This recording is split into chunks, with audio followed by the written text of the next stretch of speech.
Hey guys, I am just gonna do a pretty regular DVD update here, DVD and Blu-ray update. I'm still a little undecided as to if I, should continue to do this, because I have shown all of this stuff. Well, apart from these two Blu-rays, that I can start with those. I guess I haven't shown you those two. I don't know. I guess I just, before I put them on the shelf, it feels natural to talk to what I think about the movie. So in a way, maybe it's not a DVD update, but it's more like, I don't know, an update of what I've been watching. But I'm gonna call them DVD updates still, because I don't know. So I understand if I've mentioned this before. I just don't feel right about not mentioning it, because I have shown you them before. So maybe everybody doesn't want to watch these, but that's fine. Anyway, I just want to update you on what I've been watching, and so this is the stuff. When I watch movies, I put them beside the TV, and they stack up, and eventually I'll make an update out of those movies. And this is what the two stacks that that I've put there recently. So the two Blu-rays, first of all, Hunger and Speed Racer, and I'm showing them at the same time because there was this store over here. They had 4 Blu-rays for about £10, and they were £3 each. So I would have saved a little bit of money if I bought another 2 of them, but I couldn't really find another 2 that I liked. Well, I mean that I was interested in. But I actually liked both of these.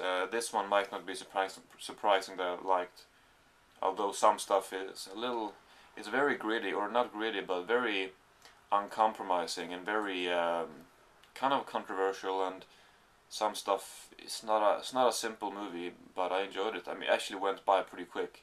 It has a 17-minute consecutive take, one dialogue for 17 minutes. I don't understand how they could memorize that much dialogue. It's incredible.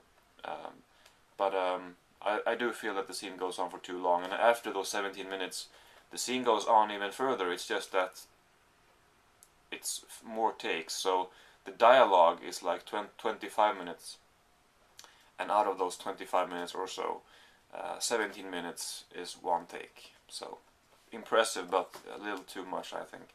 And Speed Racer, I really did like this too. I thought it was good. Very good visuals, and they know what they want to do, and I feel that they definitely achieved that. Yeah, they created a pretty neat world here. I really liked it. Not excellent, but good for sure, definitely. And then I'll just grab stuff here at random, I guess. Umberto D by Vittorio De Sica. I think that he stated that this was his favorite movie of his that he had made. He put it above The Bicycle Thieves, which I have yet to watch, but I will, because I definitely thought this was pretty great. Maybe a reason to why he feels so personal about the movie is because I think he based this Umberto character, or I think his name is Umberto.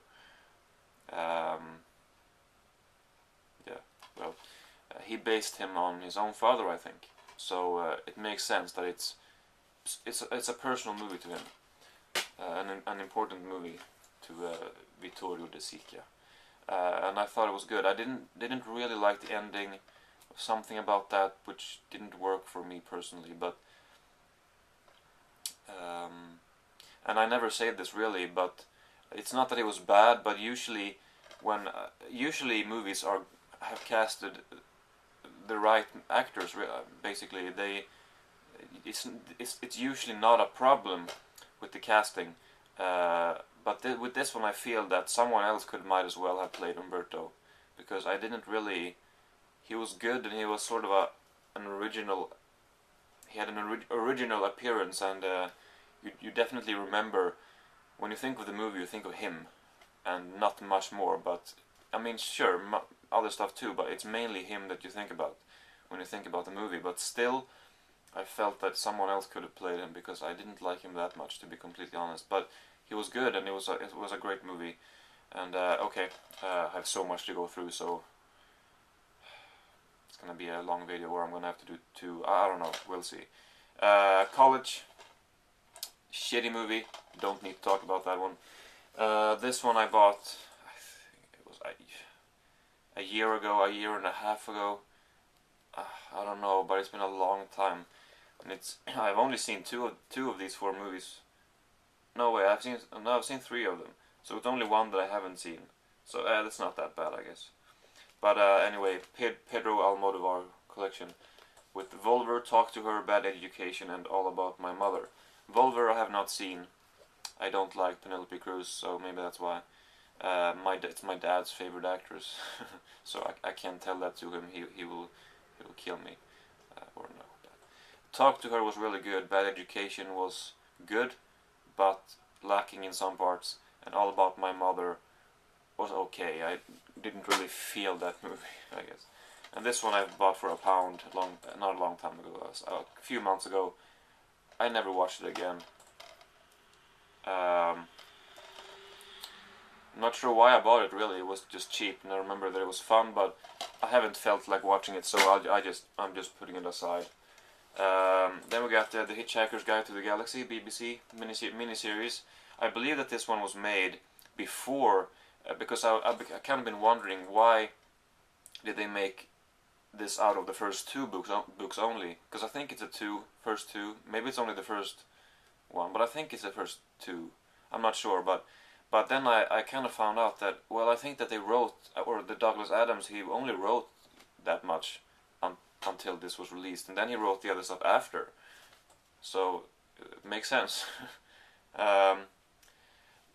Good special features here. It has bloopers. It has one scene which in the show is maybe 1 minute or so, maybe not, probably not even that, and it took them about 10 minutes to make, which isn't that long, I guess, but you see the whole take with the problems. She Trillian, the one who played Trillian, she goes up a stairway, she needs to go back, and she needs to go back and forth, and she's holding this tray, this heavy tray with drinks on them, and the actor who plays Arthur, she's like, oh, it's gotta be so tough to hold that tray, and let me help you hold that in between takes, and I don't know, just fun to see how it works when they need to redo a bunch of stuff, because you usually don't see that, just a consecutive take, or from one angle, no cuts, just 10 minutes from beginning to end, and eventually they got the take, but you get to see some screw-ups, and some, the director says, please do that again, or please start from there. I don't know, it was just very interesting to see. Hopefully I'm making a little bit of sense. I know I'm talking very... I hope, yeah, anyway. Then we get this one. I also bought this a long time ago, and it's okay. I'll show it to you. It's the Kwai Brothers complete shorts, I guess. No, it's not complete short. Well, I don't know, but it just says the short films from 1979 to 2003. And I bought this because I really like John Svankmeyer's shorts. And I bought this because I thought it was going to be similar. They even have a short called The Cabinet of Svankmajer, of Jan Svankmajer, which might be one of their first, I'm not sure. But so obviously they're inspired by him, but it's very difficult to understand what's going on, and for me, I can't enjoy something if it's completely abstract. I need to have some sort of perception or understanding of what is happening, and I just only a few of these do I have that. Some of them is just complete question mark all over the place. Very, very, very well done animation, and I feel that this is not, people are not going to agree with me here, but I feel that they ruin their shorts by having them so abstract, because the animation is absolutely fantastic. In the one Streets of Crocodiles or whatever, it's incredible how much time they've put on that. It must be thousands of frames. I mean, it's incredible. And well, if it's a stop motion, I guess thousands is reasonable, but I don't know. But it's still very impressive. But I just can't really get into it overall. Maybe I'm gonna have to give it another shot back in the future, but I don't know. I like it to some extent, but I'm a little bit, or I not just a little bit. I am very ambivalent. critical as well, I guess. This one was pretty great. This was the last Criterion that I had out of the ones that I bought back in August. So it's Kwaidan by Masaki Kobayashi, and this is these are 4 traditional Japanese ghost stories that he's adapted into this movie as an anthology film, and it's very good. All of them are distinctive in their own way. Very creepy atmosphere, and very all of the he has built sets, or he hasn't built them obviously, but they have built sets on which everything takes place, and they don't hide the fact that they are sets. And in this one it works. For example, the horizon, there might be an eye on the canvas or whatever that they've used to paint the landscapes on in the background. So, and I think in two sequences or something, there's an eye there on the big sheet or whatever, which is really cool. And yeah, I liked it very quite a bit actually. Yeah. This one I found, or I got this. It was like an extra offer at a Swedish online store a long time ago, and I bought it. I didn't know if I was gonna watch it, and I never did watch it, and I don't know if I ever will, because it doesn't look good. You know, it's a movie that could be entertaining for some, but dreadful for some, I guess. The Eagle, with Channing Tatum and Jamie Bell. I don't know, man. I didn't watch it. I'm just putting it aside. Then this one, I don't know, The Dark Knight. I could talk about this one for a long time, and not because I like it, but because I have a lot to say about it. I don't know. I'll just say a few things. I saw this in the movie theater when it came out, and I couldn't enjoy it because my chair was awful.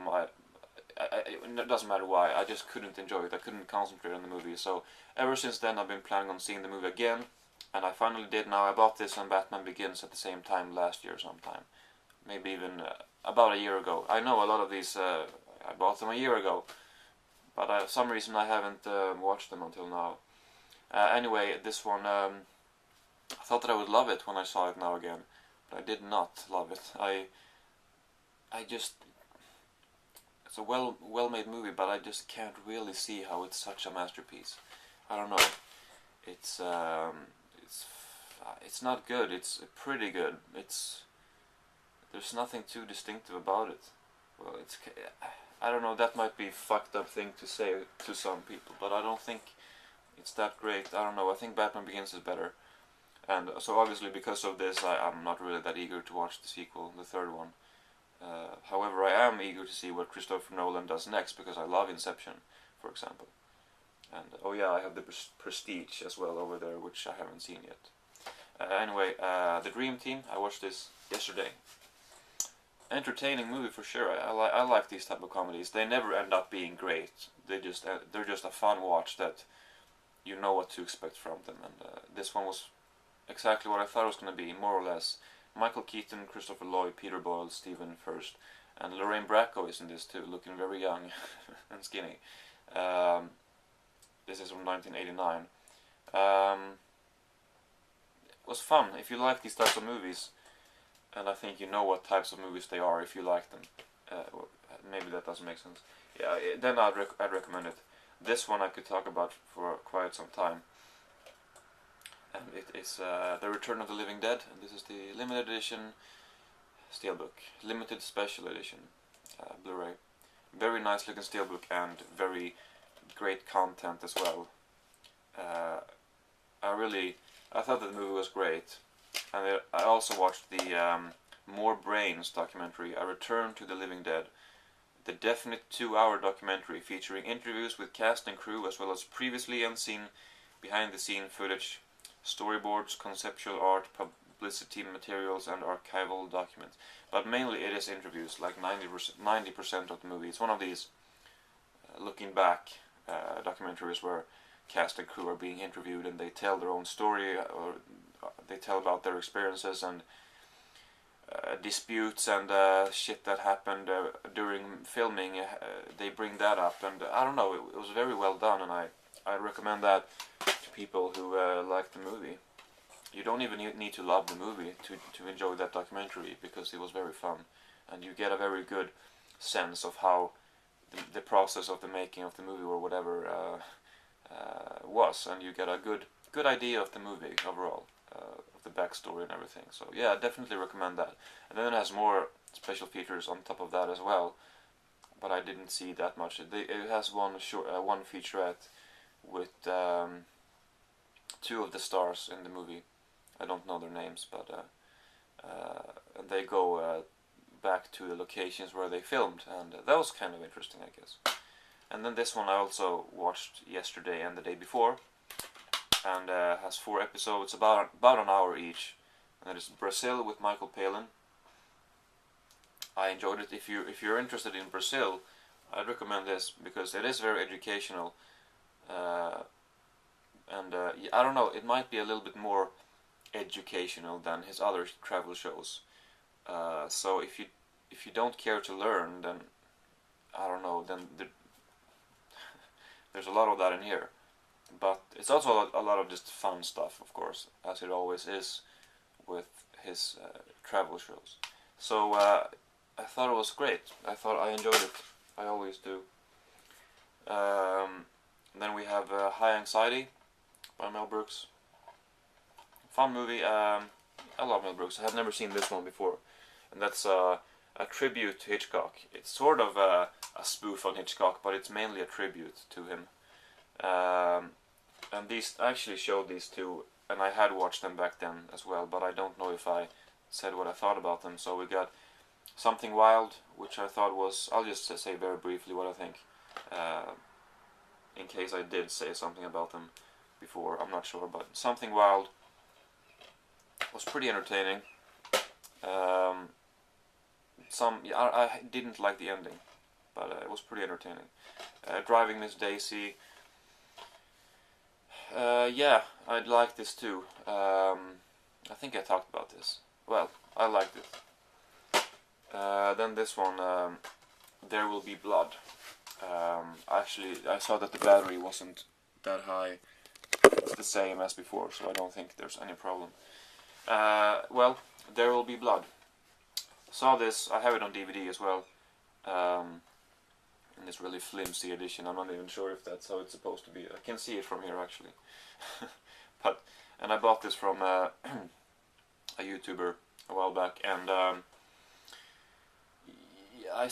I didn't like it that much last time I saw it, but this time I liked it a lot. I thought that it was really good.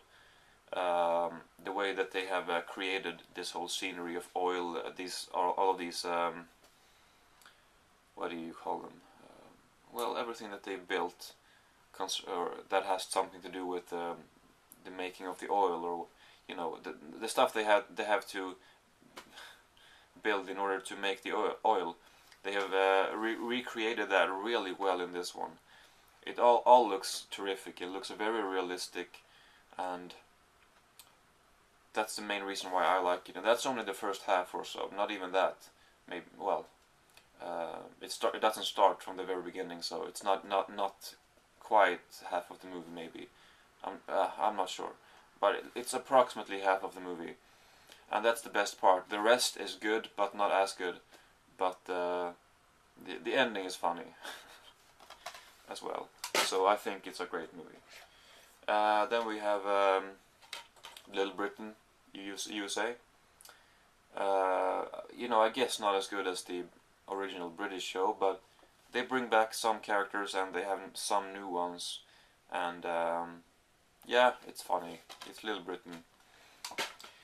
Then we have An Idiot Abroad Series 3, and I don't want to sound discriminating or offensive or something, but I have to be honest with this.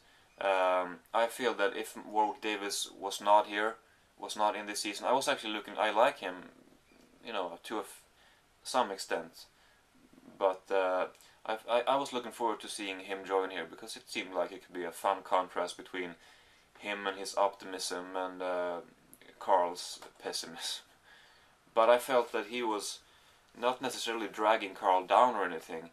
I just felt that, obviously because of his physique, there's certain things that he can't do, and maybe that's the reason why the overall season felt kind of tame compared to the other two seasons, because they feel like he travels around the whole world and does all kinds of fun things. In this one, they walk from here to there and then the show is over. That's what it feels like. I don't know. So I just feel like if he wasn't in the show, then it could have been better. And also, I was kind of annoyed with him because I thought that it was annoying. I'm very sorry. I mean, come on, it's I'm not saying anything about well, never mind. I just think that could have been better. Of course, it's hard to know, but could have been better if Carl was alone in this season as well. Because I do like the other two seasons more, but that isn't to say that I thought this was bad. I thought it was pretty entertaining still.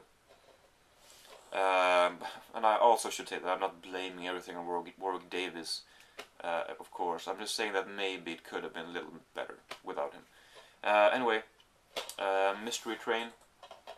This was great. This was made before Quentin Tarantino started making movies, but I still feel that this is very reminiscent of Quentin Tarantino's style. Maybe he was even inspired by this. I don't know, but you know, Pulp Fiction and Reservoir Dogs in particular. It's pretty similar actually. So if you like that, then I recommend you this. It's by Jim Jarmusch, and yeah, a lot of fun. Great movie. And then we have this. Bought this in January. The Three Colors trilogy, blue, white, and red, by Kieslowski, obviously. Watched blue and I thought it was pretty great. Watched white and I thought that the first half was excellent and I liked it a lot. And then it went downhill, and the ending, I did not like the ending. And then I watched red, which was pretty... As a movie, it's the best one out of the three. But it also binds together the whole trilogy so well. And so the third one makes the whole trilogy excellent as a whole. In a way. Yeah, in a way it makes the other two better. Yeah, in a way. Very consistent trilogy. Very well done. Very good. I'd recommend this for sure. Yeah. We have Three Extremes, which I was kind of disappointed in. I didn't think it was that extreme. But I think I read somewhere, maybe it's even on the back. You know, it's extreme. Everybody thinks of gore and you know, torture and everything, but they had their own interpretations of the word extreme, and I guess so. But I don't know. I thought that it was okay. Then we have a great show. I'm gonna have to get season 2 of this pretty soon because I really liked it, and it is Boardwalk Empire. Season 1, obviously. Very well done. I love the boardwalk setting. They have created that and built that very well. And I also love how just you see the stores in the background and you recognize the stores. Just a small detail like that. They don't play an essential part in the show. They're just there in the background, but you recognize the different stores. Well, one of them is more important, for example, or maybe two of them than others. Anyway, it's just a lot of fun. Because it makes it very realistic that there are stores, but they're just there. I don't know. And great show overall. A lot of very good plots and great characters, and I don't know. It's very good stuff. Only a few left here. This one I also watched yesterday. And it's Hated with Gigi Allen and the Murder Junkies by Todd Phillips, who I was a little uncertain last time, but I can say now that he indeed made the Hangover movies, or directed them. So, but this one is from 1994. I think it was like a student film or something he made for, as a, I don't know, a graduation. Maybe it says on the back here.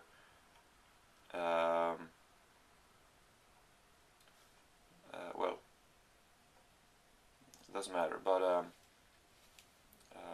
yeah. Gigi Allen, I didn't really know who he was before, but watching this, it's it's fun to watch him play live. I can tell you about one sort of scenario. It is pretty hysterical. It's disgusting, but I just loved watching it. If you don't have a weak stomach, it's a lot of fun. And anyway, what happened was he played a gig, and obviously, or not obviously, but he is the only one in the band. Basically, he's the reason why they're so why the documentary was made, obviously. But the band is playing at a gig, small gig. There's sort of these two adjoining rooms, and in the one room they're playing their concert, and the stage, usually when someone is playing a concert, the stage is here, and then the audience stands here. But in this one, they stand like this, because DJ Allen is running around here. And by the end of the concert, there's nobody left in the room. Everybody's in the other room, because he has pushed them into the other room. Not pushed them literally, well, some of them, I guess.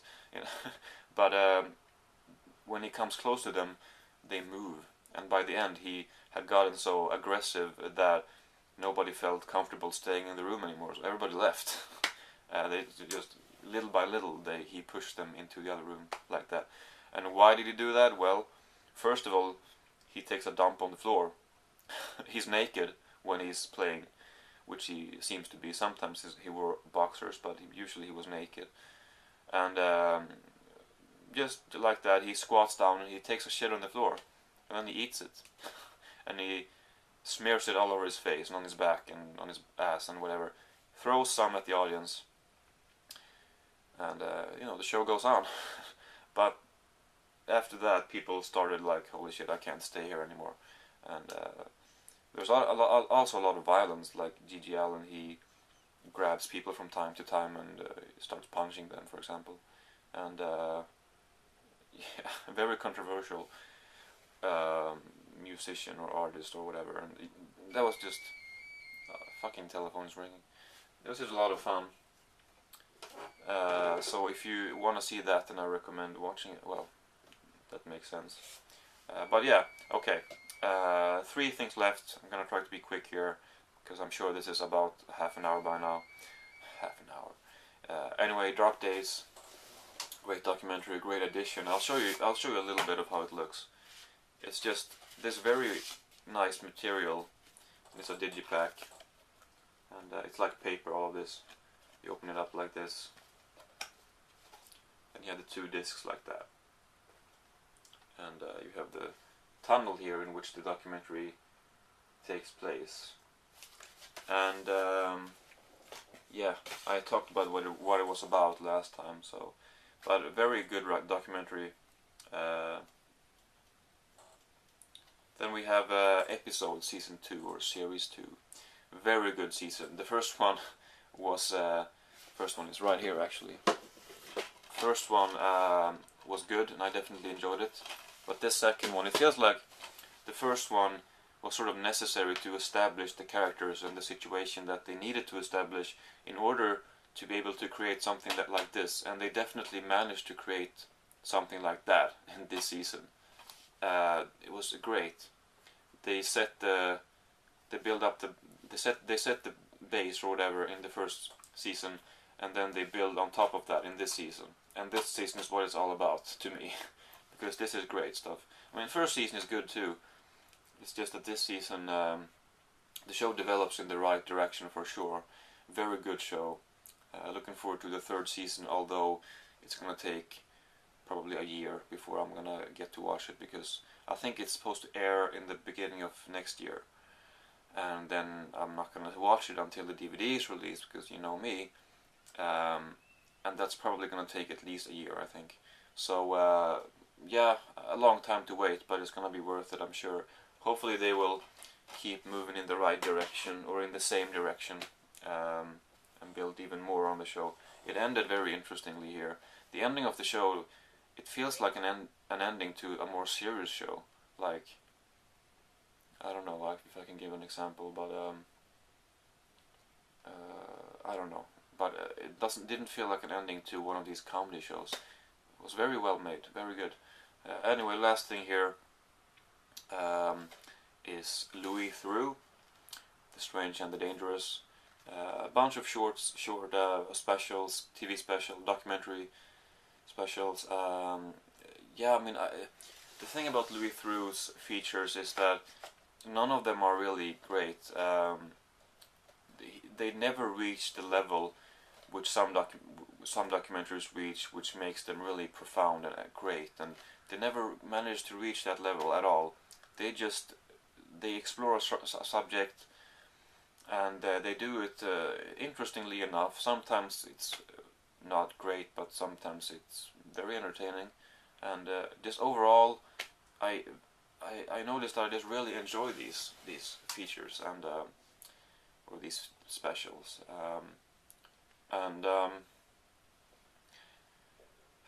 Yeah, there's one more box set that I'm gonna get probably the next time I make an order, and then there are maybe 4 documentaries that he made last year and the year before that, that maybe they could be made into another box set, but we'll see what happens. And then there's a few things that hasn't been released also, or that hasn't been included on these 3 box sets that I have now, and the 4th one. So maybe they could make another box set now with the 4 or whatever newest ones, and some of the older stuff that they haven't released yet, and they could make a 5th box set out of that. I think that should work, but I don't know how with the legal stuff, and maybe there's problems with that. I don't know. But anyway, that is everything for this time. Wow, it's like a mountain of movies here. Okay, battery's very low now, so I'm gonna turn it off before something happens. But thank you very much for watching, and yeah, see you next time.